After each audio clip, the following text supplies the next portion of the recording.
bantu kita, menolong kita di dalam kelemahan kita. Kelemahan apa yang kita alami? Ayat ini menjelaskan kelemahan dalam saat kita berdoa. Saya percaya kita orang percaya, kita pengikut Kristus. Nafas hidup orang percaya adalah doa. Benar ya Bapak Ibu Saudara ya? Ketika orang percaya tidak berdoa, berarti dia tidak hidup. Tetapi ketika kita berdoa, ada saatnya kita tidak kuat. Ada saatnya kita lemah. Ada saatnya kita tidak bisa. Ada saatnya kita tidak sanggup lagi untuk berdoa. Tapi sebagai orang percaya, kita tidak boleh, tidak mau lagi untuk berdoa. Katakan amin. Tidak bisa, tidak mau, tidak mampu, tidak sanggup, tidak kuat, tapi jangan pernah tidak mau untuk berdoa. Kenapa ya? Kita nggak kuat. Kenapa ada kelemahan dalam doa kita? Kenapa kita ketika kita berdoa kita nggak kuat? Ada banyak hal yang membuat kita nggak kuat. Mungkin Bapak Ibu Saudara mengalami, saya sendiri mengalami, kita semua mengalami. Ketika kita berdoa menghadapi pergumulan, menghadapi masalah, menghadapi tantangan, menghadapi problem segala yang kita hadapi, kita berdoa. Dan pada satu titik kita nggak bisa, kita nggak kuat, kita nggak mampu lagi, kita nggak sanggup. Bagi saya, ketika orang tidak kuat lagi untuk berdoa, kita berpikir, mustahil.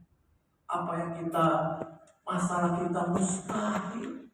Masalah kita nggak mungkin, nggak ada jalan keluar, sehingga kita nggak kuat lagi untuk berdoa. Udahlah, cukup. Aku udah nggak kuat lagi berdoa. Cukup. Di ayat ini dikatakan ada dua peranan. Ada Roh Kudus yang bekerja dan ada orang percaya yang berdoa. Peranan kita lakukan adalah kita berdoa.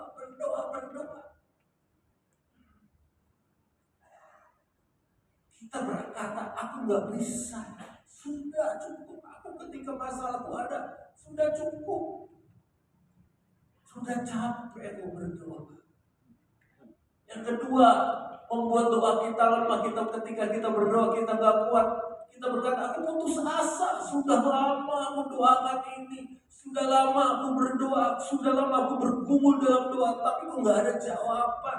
Tapi kok lama sekali. 1 tahun, 2 tahun, 3 tahun. Bahkan mungkin aja sampai 10 tahun. Aku udah nggak bisa lagi. Aku udah putus asa. Dan ketika kita tidak kuat lagi berdoa, kita merasa aku sendirian. Aku nggak ada ketika aku berdoa, aku cuma merasa aku cuma berdoa sendirian. Gak ada orang lain yang mendukung aku. Maka aku lemah, maka aku nggak kuat.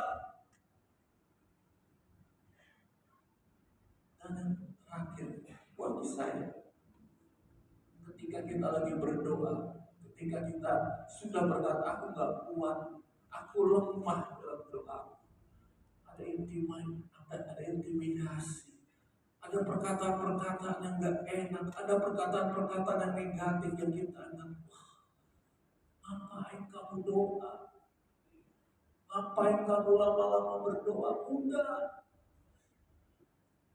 tinggalkan. Cari yang lain. Cari jalan keluar yang lain. Gak usah berdoa. Andalkan kekuatanmu sendiri. Ada intimidasi. Ada perkataan negatif yang masuk, yang kita dengar, yang mungkin masuk dalam telinga. Kita dengar dari telinga kita, masuk dalam hati dan pikiran. Membuat kita lemah. Membuat kita gak kuat lagi untuk berlutut, untuk berdoa. Seperti yang tadi saya katakan, kita bisa gak kuat berdoa. Kita bisa gak sanggup lagi untuk berdoa. Tapi 1 Tesalonika pasal 5 ayat yang 17 katakan, tetaplah berdoa.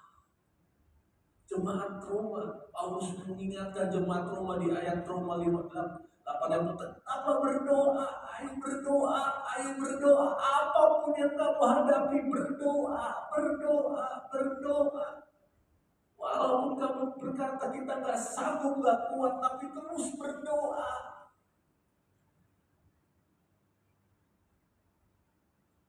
Dan ayat yang tadi berkata, Roh akan membantu.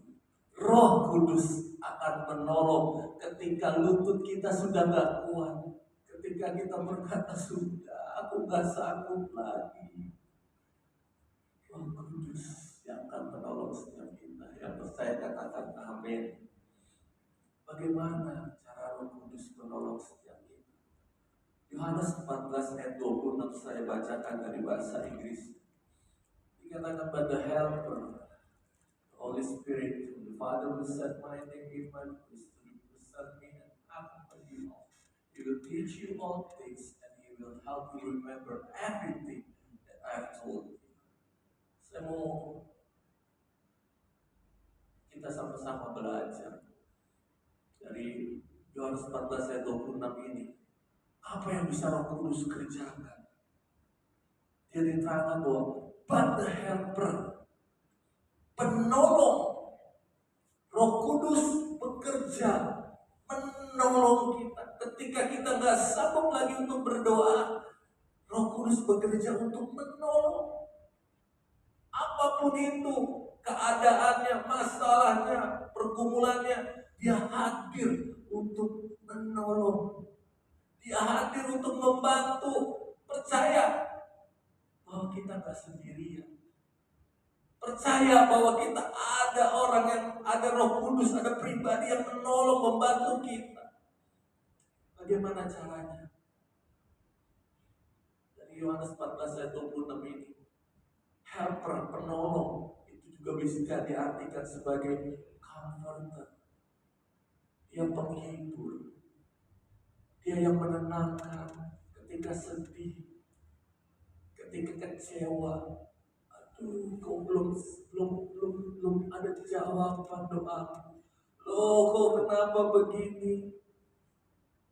Tapi Roh Kudus datang, Dia menolong, Dia menghibur, Dia menolong kita dalam kesedihan, Dia menghibur.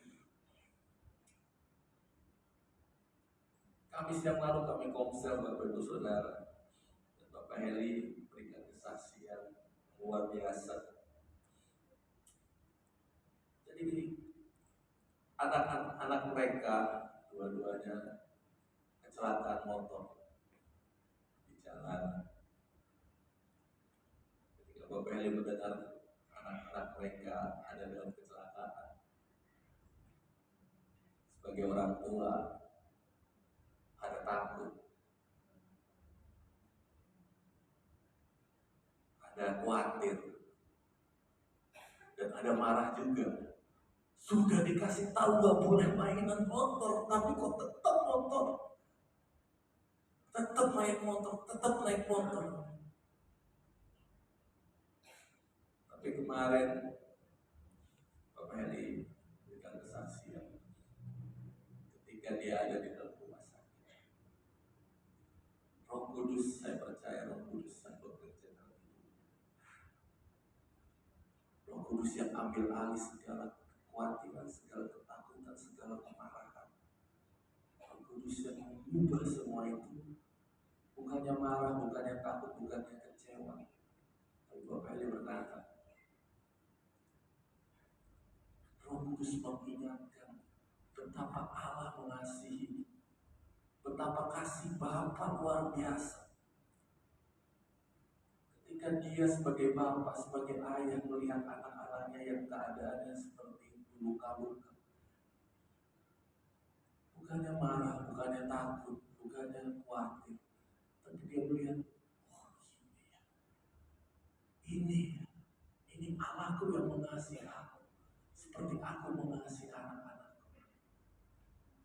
Kudus menghibur, walaupun dalam kesedihan, kekecewaan, ketakutan, tapi dia menghibur. Roh Kudus menghibur. Bahkan Bapak Heli cerita ketika dia pulang ke rumah, kembali Roh Kudus mengingatkan betapa kasihnya yang luar biasa buat kita, betapa kasih Bapa buat kita, sehingga dia percaya anakku gak apa-apa, anakku ada yang pelihara, anakku ada yang menguatkan, menyembuhkan. Dan kemarin ketika kami konsul di rumahnya, proses kesembuhannya sungguh cepat. Saya percaya Roh Kudus Tuhan yang menolong, Tuhan yang memimpin, Tuhan yang menyembuhkan. Kemudian yang kedua, yang ketiga, Roh Kudus menolong kita. Dia sebagai pembela. Seperti tadi banyak intimidasi. Waduh ini gini, aduh ini kamu kurang berdoa, kamu kurang berpuasa gara-garanya itu. Tapi Roh Kudus mengingatkan bahwa apa yang ada di dalam setiap kita, kasih Tuhan Roh Kudus yang ada, yang Tuhan curahkan buat kita, lebih dari apa. Ketika dalam masalah, ketika kita berkata tidak mungkin, mustahil, saya berkata tidak ada yang mustahil bagi Tuhan.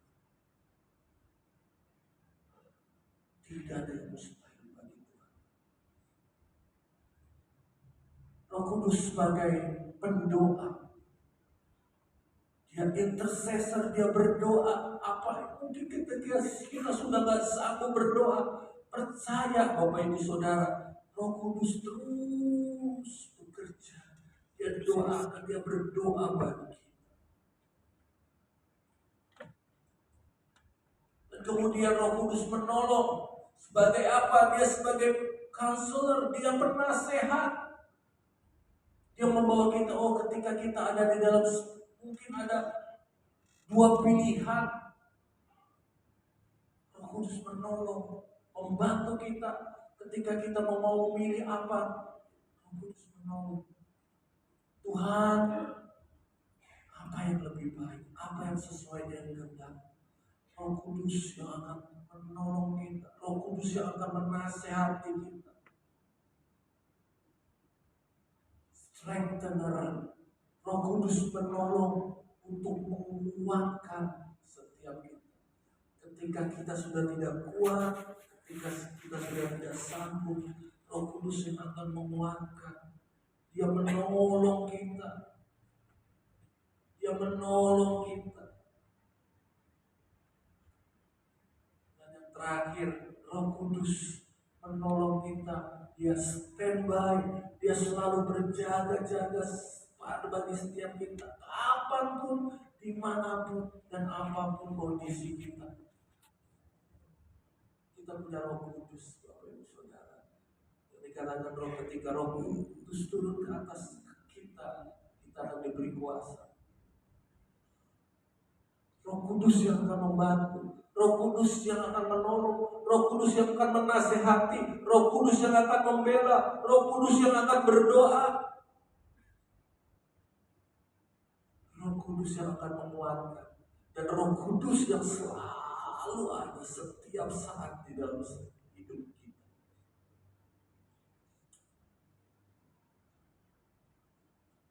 Ayat ini sungguh nyata dalam kehidupan kami, Bapak Ibu Saudara. Saya ingat ayat ini itu 1 bulan yang lalu dibawakan oleh Ibu Nomi waktu kami rekaman doa. Dan saya mewakili dengan kesaksian kami, Bapak Ibu Saudara. 1 bulan lalu Ibu Nomi bawa ayat ini di dalam rekaman doa. Terus ada dalam hatinya di saya sendiri, Bapak Ibu Saudara. Dan 3 minggu yang lalu kami sekeluarga, kami ke Jakarta. Kami mau mengajukan visa kami ke Amerika, Bapak.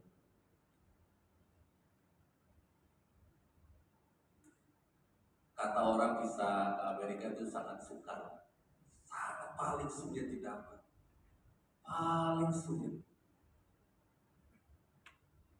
Tapi ketika kami mau mengajukan itu, bagi saya ya sudahlah, pasrah, nanti tulus, mau diterima boleh, puji Tuhan, nggak diterima juga puji Tuhan.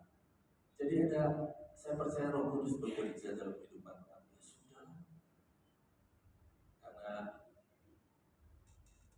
kami diminta untuk terus pergi ke Amerika, saudara. Jadi ketika kami berangkat, ya sudah, mau hasilnya bagus, hasilnya nggak bagus, semua puji Tuhan. Tapi tetap ya Bapak Ibu Saudara, ada omongan negatif, ada perkataan yang negatif yang terdengar, yang ada dalam hati saya dan hati kami, sehingga Roh Kudus membela kami. Dia berikan kekuatan, jangan dengarkan. Saya sendiri sadar Bapak Ibu Saudara, ketika kami mau mengajukan visa kami, saya sendiri sadar bahwa kami nggak mampu dengan keadaan apapun, kami nggak mampu. Saya mau saksikan juga, saya berkata bahwa ini semua karena Tuhan yang luar biasa dalam hidup kami dan hidup kita semua, Bapak Ibu Saudara. Dan satu hal ini yang sangat-sangat saya mau bagikan bagi Bapak Ibu Saudara saat ini. Ayat Roma 8 ayat 26 ini terima Bapak Ibu. Jadi satu saat ketika kami di ruang tunggu ketika kami menunggu giliran untuk wawancara, Bapak Ibu Saudara, kami berempat dengan istri dan anak. Seperti biasa Bapak Ibu Saudara, anak-anak kalau tidak ada gadget, kalau tidak ada apapun juga, mereka pasti akan bercanda, benar ya? Setelah bercanda mereka akan berantem. Kalau udah berantem, ribut. Saya sudah mau marah, tapi di situ banyak orang. Saya bilang sama anak saya yang kecil, Dek, ayo terus berdoa. Dek, ayo terus berdoa. Biar apa? Biar visanya lolos, biar kita dapat diterima, biar kita bisa ke Amerika. Berdoa. Tapi apa jawaban anak saya, Bapak Ibu Saudara? Aku sudah berdoa, Dedi. Tiap hari, tiap malam sudah berdoa. Dan ini yang membuat saya lewat perkataan dia. Dia berkata begini, terus apa lagi yang mau didoakan? Apalagi yang mau didoakan? Saya berhenti, Tuhan. Ini yang Roma 8 ayat 20 menyatakan dalam hidup kami. Apalagi yang mau didoakan? Kami setiap malam sudah berdoa. Keingetan kita berdoa. Berdoa ini. Hampir setiap malam kita berdoa. Tapi di saat itu, saya berkata, apalagi yang mau didoakan? Apalagi? Roma 8 ayat 28 katakan, Roh Kudus mendoakan kata-kata yang tidak kita ucapkan, perkara-perkara yang gak timbul dalam pikiran kita. Roh Kudus yang doakan, Roh Kudus yang bekerja. Kita berusaha, kita sudah berdoa. Perkara yang mustahil, bagi kami mustahil, Bapak Ibu Saudara. Bagi kami tidak mungkin. Apalagi yang mau didoakan? Sudah. Tenang aja, nyantai aja. Anak kecil bisa berkata seperti itu ya Bapak Ibu. Tapi kita orang dewasa berpikir, aduh gimana. Tapi di saat itu saya berkata, wah, Roh Kudus yang akan berdoa buat kita. dengan perkara-perkara yang tidak terucapkan, dengan apa yang tidak terpikirkan dalam hidup. Dan Roh Kudus dia menasihati, dia bawa kami di waktu yang tepat, di orang yang tepat, di saat yang tepat, dia bawa. Dan dia kuatkan kami Bapak Ibu Saudara. Roh Kudus kuatkan saya sendiri pribadi. Di saat wawancara Bapak Ibu Saudara, ini yang membuat saya percaya dan bersyukur bahwa Roh Kudus ada dalam kehidupan setiap kita orang percaya. Dalam wawancara ini bertanya 3 kali, sampai 3 kali Bapak. Sampai 3 kali dia bertanya. Dia mengajukan pertanyaan buat kami. Apakah kamu sanggup? Apakah kamu sanggup untuk membiayai perjalanan? Apakah kamu sanggup? Amerika itu mahal. Apakah kamu sanggup? Gak cuma sekali, 2 kali, tapi sampai 3 kali. Dan yang ketiga, pertanyaan yang ketiga yang dia berikan, pas dia berikan bagi saya langsung down Bapak Ibu Saudara. Ya sudah. Saya cuma merasa ya Tuhan, ya sudah. Saya sudah gak kuat. Saya sudah gak sanggup. Tapi ada Roh Kudus yang menguatkan. Ketika saya melihat dan mendengar pertanyaan yang ketiga ini, pertanyaan ketiga, dia bertanya, kamu sanggup, kamu bisa untuk biayain semua ini?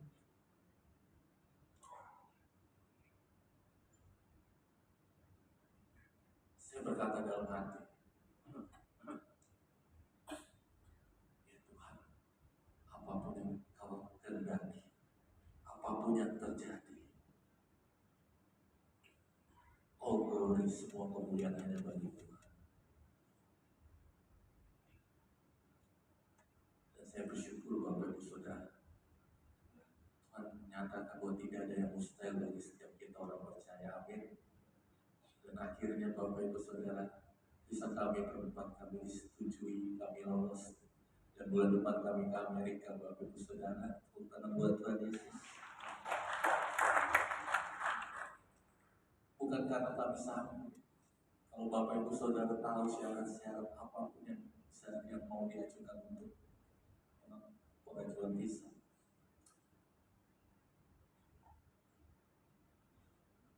kami gak ada. Kami mungkin cuma 1-2 orang. Sehingga wawancara itu bertanya 3 kali sampai 3 kali. Tapi saya percaya bahwa Roh Kudus bekerja dalam setiap kehidupan kami. Roma 8 ayat 26. Roh akan membantu kita dalam kelemahan. Roh akan membantu kita ketika kita sudah tidak kuat, kita tidak bisa, kita sudah tidak sanggup untuk berlutut berdoa. Roh Kudus akan terus bekerja dalam setiap kehidupan kita, Bapak Ibu. Apa yang kami alami dalam kehidupan kami, Tuhan Yesus masih melakukan mujizat buat setiap kita. Roh Kudus masih terus bekerja buat setiap kita. Amin. Tidak ada yang mustahil, tidak ada yang sukar. Hanya berdoa, percaya, berserah, minta Roh Kudus tinggal diam di dalam hidup kita. Izinkan Roh Kudus bekerja dalam hidup kita, ambil alih setiap hidup kita.